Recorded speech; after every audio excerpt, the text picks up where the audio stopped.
Thank you, Mr. Chairman. I apologize. I had to step out to go cast a procedural vote, so I missed a little bit of the testimony so far today. But I did want to ask immediately, Dr. Ratner, it seems that we've established today that the threat of a Chinese invasion into Taiwan is more than ever before. I mean, is that fair to say? I think there is a mounting threat of aggression from the PRC. More than before, more than ever before.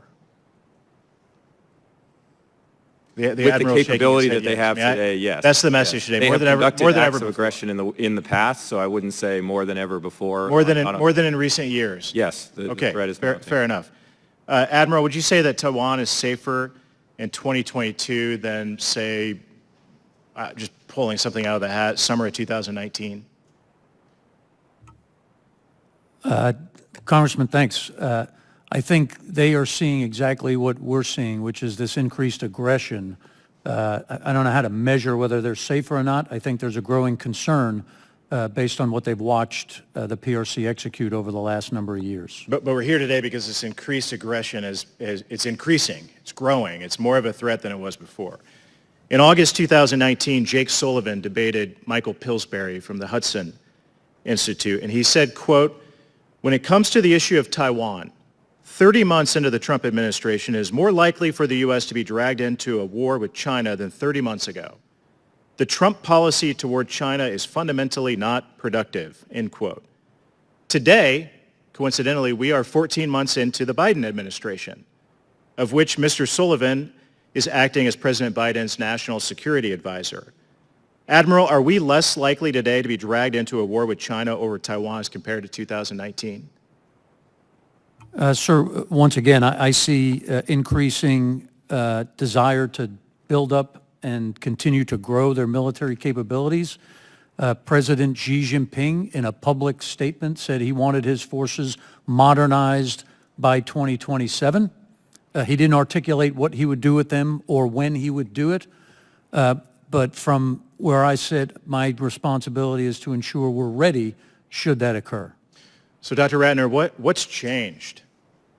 What's changed between the summer of 2019 and where we sit today? What is the fundamental difference in our foreign policy today that has led to an increased aggression, as the Admiral defined it, in China's posture toward Taiwan? What's different? Why now?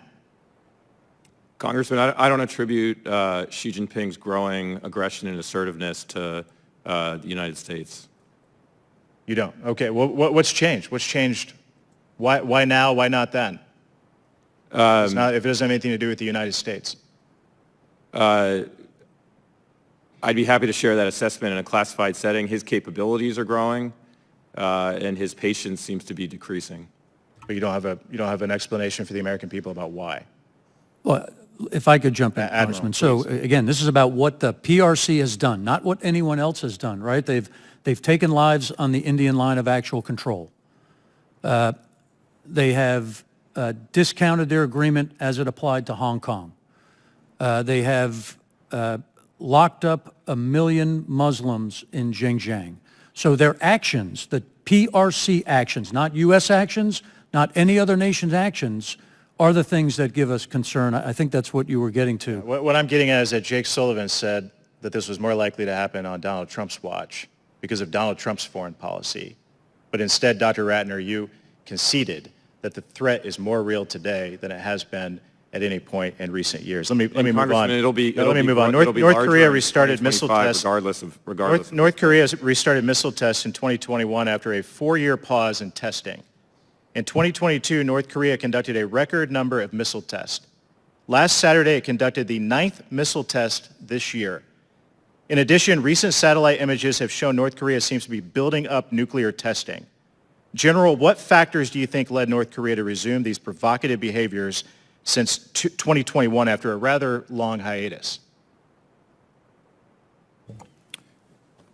KJU claims it's because of sanctions and that we haven't come to the table. I think it's more internal for him. I think it's fairly complicated when you think of the Moon administration's on a transition.